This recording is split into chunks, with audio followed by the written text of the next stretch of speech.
Do you ever think about how your role in the military, or even independents, married to military, how you guys play a part in making the U.S. military the strongest and one of the most revered force in the world?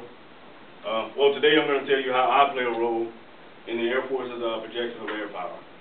And in doing so, I'll give you a brief description of my job. I'll explain some of the systems I maintain and how they are used.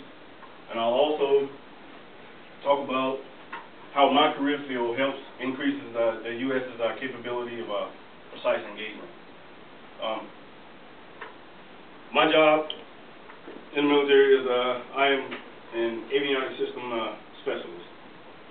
I'm capable of maintaining multiple fighter platforms that we have in inventory, such as F-22, F-117, unmanned aerial vehicles or UAVs, and also the new F-35 that's going online.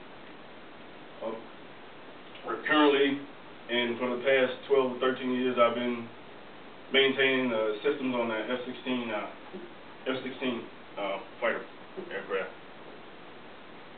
It's considered to be a multi-role aircraft that's capable of carrying out air-to-air and air-to-ground missions. And sometimes jokingly, me and the other guys I work with will sometimes, say, without the systems that we maintain on it, it's just a flying dart. But some of the systems that I am able to maintain on it are the fire control radar, communication navigation systems, attack control systems, and also flight control. But our newest system that we work on now is called Link 16, which is a networking system used by the U.S. and other allied forces to be able to exchange target information over a secured airborne network. So now that I've given you some insight on my job and some of the aircraft systems that I maintain, I'll now tell you how these systems that I maintain were used to aid in close air support missions in support of Operation Iraqi Freedom. In 2008, my unit deployed to Balad Air Base, Iraq, where the systems used on the aircraft were truly put to the test and showed what they were capable of doing and what they were designed to do. Our main mission there was to carry out close air support missions, or CAS missions, is what they're called in the aviation world, which is when we go out and support the ground troops, support the Army troops when they're carrying out either supply movements or troop movements. And sometimes, on occasion, when the ground troops are, caught in a jam with insurgents, we would scramble to launch our alert aircraft, and then once the aircraft are airborne, the air crews would link up with tactical air control parties, or TACPs, as they're called, or other Army ground troops over secure frequencies, and also using Link 16.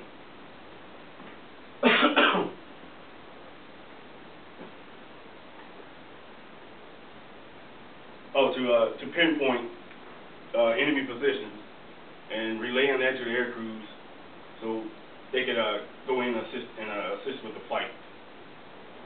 Without those serviceable systems and the coordination between the TACPs and the Army, would not have gone as planned, and we wouldn't have the success that we've had over there to date.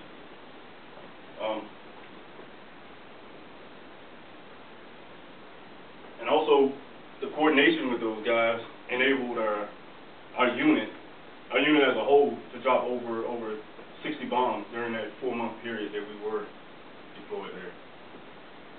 So without those serviceable avionics systems on board, counter-land operations with Army and TACPs, they would not have gone out as planned. So with that being said, now I'll tell you how my role correlates with the distinctive capability of precise engagement.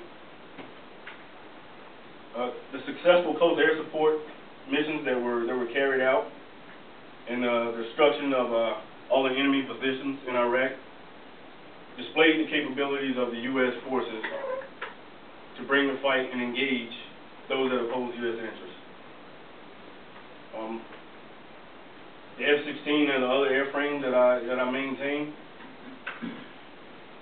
enable the Air Force to precisely engage in any location when they were called upon. And maintaining the various systems and having all those systems work together allowed the U.S. to apply discriminate force to adversaries whenever they were required to do so. I've just told you how my job increases the U.S.'s capabilities for precision engagement. But with that being said, even though guys in my career field, we maintain over half the systems on the aircraft, but maintainers as a whole play a large part in the projection of air power. So today I've discussed with you, and I've given you a brief description of my